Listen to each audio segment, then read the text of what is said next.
con el inglés, tienes que hablarle en español, y yo le contesto, I know, Dad, I know. Easier said than done, though, right? Especially when everyone in my house speaks English.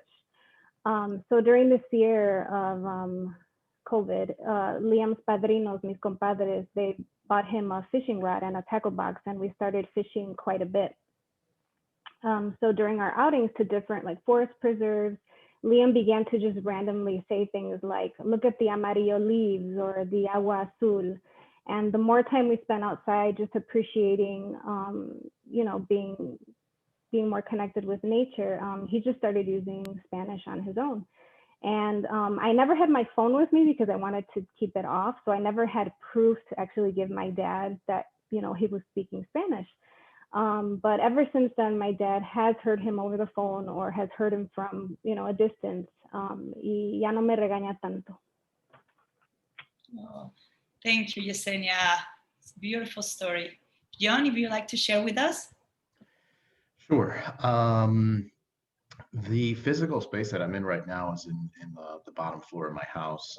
It was ironically a playroom where we threw all of the girls. I have two girls, they're 6 and 9, all of their toys, and it was ironically unused. When quarantine happened, we transformed this space. This is now our classroom.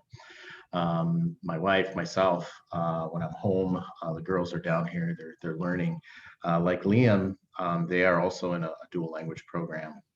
And it's really interesting, the interplay of inside and outside, because physically we're in my house, but I'm also into a space that normally I don't have access to. I'm right next to them while they're in school, and I can see them growing and changing, their Spanish developing, and really just having kind of a window into their lives. And we dedicate so much to our jobs.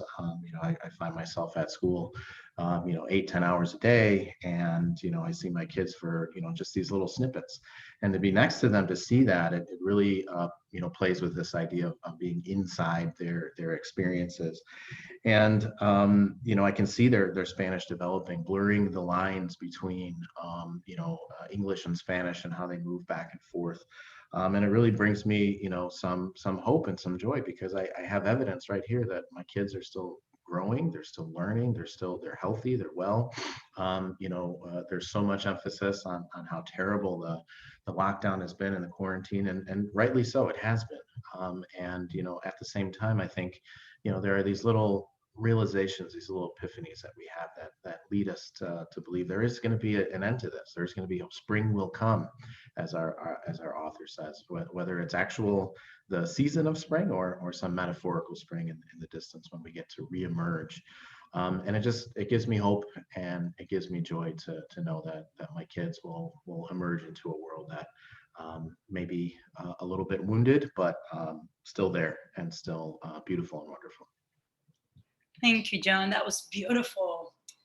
Well, thank you for sharing our stories. It's going to be now time for us to start thinking about those stories. And I will invite you to think about the stories and put them in the inside of the outside. We're going to give you a few minutes and just write the words or the phrases in any language that it comes to you. You can use Spanish, English, another one, whatever the story needs to be told in that language without words. Just write them inside and outside. If one crossover, you can definitely do that. You don't need to put for each category one, just all the stories that come to you that have brought you joy and beauty to your life.